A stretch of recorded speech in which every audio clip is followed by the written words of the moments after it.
When Ethan first came face to face with the wolf, he was terrified. His heart pounded as he stared at the animal, knowing full well how dangerous wolves could be. In that moment, he felt vulnerable. This wild creature, with its sharp eyes and powerful build, could easily overpower him if it wanted to. But as he stood there, frozen in fear, Ethan quickly realized that the wolf wasn't looking at him with aggression. It wasn't baring its teeth or preparing to attack. Instead, it appeared weak, panting, and dehydrated, struggling to even stand. All the wolf wanted was water. But before we start, smash the like button, subscribe, and hit the notification bell so you never miss out on our upcoming stories. This unexpected encounter occurred during Ethan's long-anticipated road trip through the Middle East, which he had spent months planning. He had already journeyed across several beautiful regions and encountered kind, welcoming people along the way. Now, halfway through his adventure, he found himself traveling with a group through the vast, sun-scorched expanse of the Arabian desert, a place he had never ventured before. The landscape was breathtaking, the golden sands stretched endlessly, glowing under the setting sun. Yet, despite its beauty, the harsh environment posed significant challenges, particularly the oppressive heat. Ethan had joined a group that was traversing the desert on camels, an ideal mode of transport given the conditions. While camels are well adapted to hot, arid climates, Ethan still felt sorry for them as they plodded across the dunes.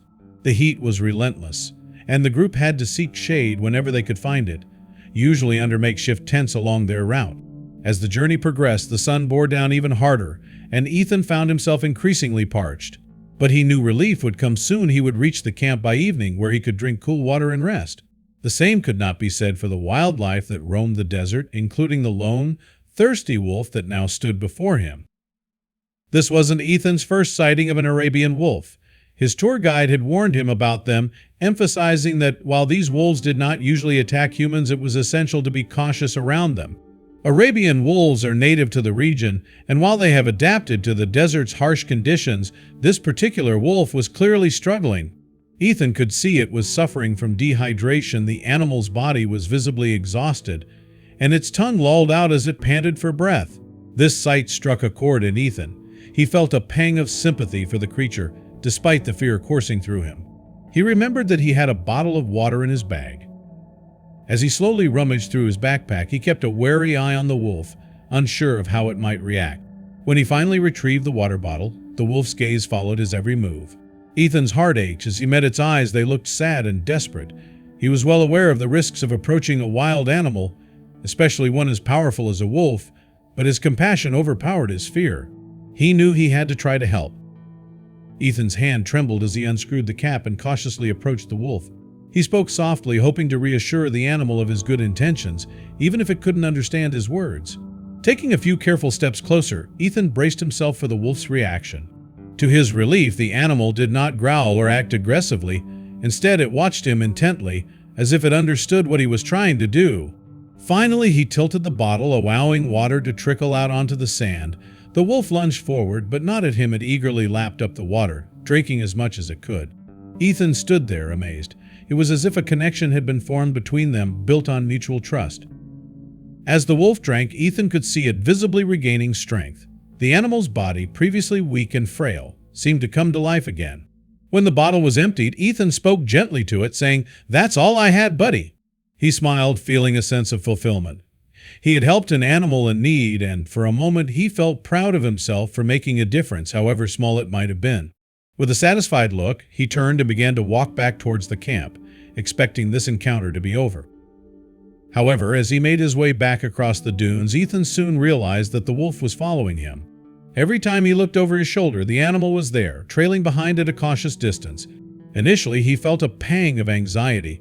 Why was the wolf following him? Could it be planning to attack him? But the more he observed, the more he noticed something different. The wolf wasn't stalking him. It wasn't moving with the intent of a predator. Instead, it seemed almost hesitant, as if it were seeking help. Ethan's imagination began to run wild. What if the wolf was leading him somewhere, or perhaps it wanted something more than just water? His fear began to mix with curiosity, and a sense of adventure sparked within him. He decided to stop walking and turned around to face the wolf, which had also stopped and stood still, almost like a statue. "What do you want from me?" Ethan whispered, as if expecting a reply. The wolf's eyes seemed to soften as it stared back at him. Ethan hesitated for a moment, then decided to take a chance. "Okay, if that's what you want, show me the way," he said aloud, even though he knew the wolf couldn't understand his words. But to his surprise, the wolf responded. It nodded, or at least it looked like it did, before turning and beginning to trot away. Ethan hesitated, then followed, keeping a safe distance but determined to see where the animal was leading him. They traveled deeper into the desert, moving further away from the path Ethan had taken earlier. The setting sun painted the sky in hues of orange and pink, and the shadows grew longer as the temperature slowly began to drop. Ethan kept glancing around, half expecting to encounter another wild animal, but there was nothing but sand and the distant silhouettes of dunes. His mind was filled with a mix of fear and excitement. Where was this wolf leading him? As they journeyed, Ethan noticed the wolf's behavior changing. It began sniffing the air, its nose close to the ground, as if following a scent. It picked up its pace, and Ethan struggled to keep up. His earlier fears of danger began to resurface. What if the wolf was leading him into a trap or toward a den filled with more wolves? But he pushed those thoughts aside, driven by a strange sense of trust. This animal had trusted him enough to approach him for water. Perhaps it was now asking for his help in return. Finally, after what felt like an eternity, the wolf stopped near a small thorny bush. Ethan watched from a distance, unsure of what was happening. The wolf began sniffing and pawing at the base of the bush, and as he stepped closer, Ethan could see movement within the foliage. His heart skipped a beat. Something was hiding there. Instinctively, Ethan braced himself, expecting the worst. But as he approached cautiously, the bush rustled, and out emerged a small, trembling creature, a wolf pup. Ethan gasped, his eyes widening with shock. The wolf had led him all this way not to harm him, but to show him her pup. He could barely believe it. His fear melted away, replaced by a wave of empathy. The mother wolf had sought him out, not out of desperation for herself, but to save her baby. Ethan's eyes welled up with tears as he realized the enormity of this act. This wild animal, often portrayed as a fearsome predator, had displayed such selflessness and trust by guiding a stranger to her child. The pup looked weak, its tiny body barely able to stand. It was clear that the mother wolf had struggled to find enough food and water for both herself and her baby in the harsh desert conditions. Ethan knew he had to act fast. Without a second thought, he turned and ran back to the camp, retracing his steps as quickly as he could. He ignored the shouts of protest from his group members who had been worried sick when they noticed he was missing. Panting and breathless, he hastily explained the situation. And though some of his fellow travelers expressed concern about the risks, Ethan was resolute. He had to help. Gathering a bag of supplies, including water and some scraps of food, Ethan rushed back into the desert. His legs burned, but he pushed himself to keep running, praying that the wolf and her pup would still be there. When he arrived, he was relieved to see the mother wolf sitting by the bush, her eyes fixed on him as he approached. She watched silently as he knelt down, poured water into a small dish, and offered it to the pup. The baby wolf drank eagerly, and Ethan carefully fed it some of the food he had brought.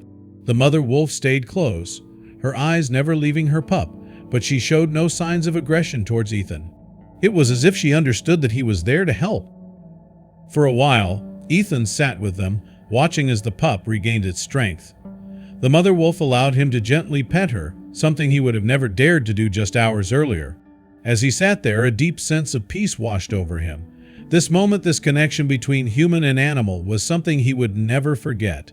The desert, which had once seemed harsh and unwelcoming, now felt like a place of magic and wonder. Eventually, Ethan knew he had to return to the camp. He gave the mother wolf one last look, silently thanking her for trusting him, before making his way back across the sands.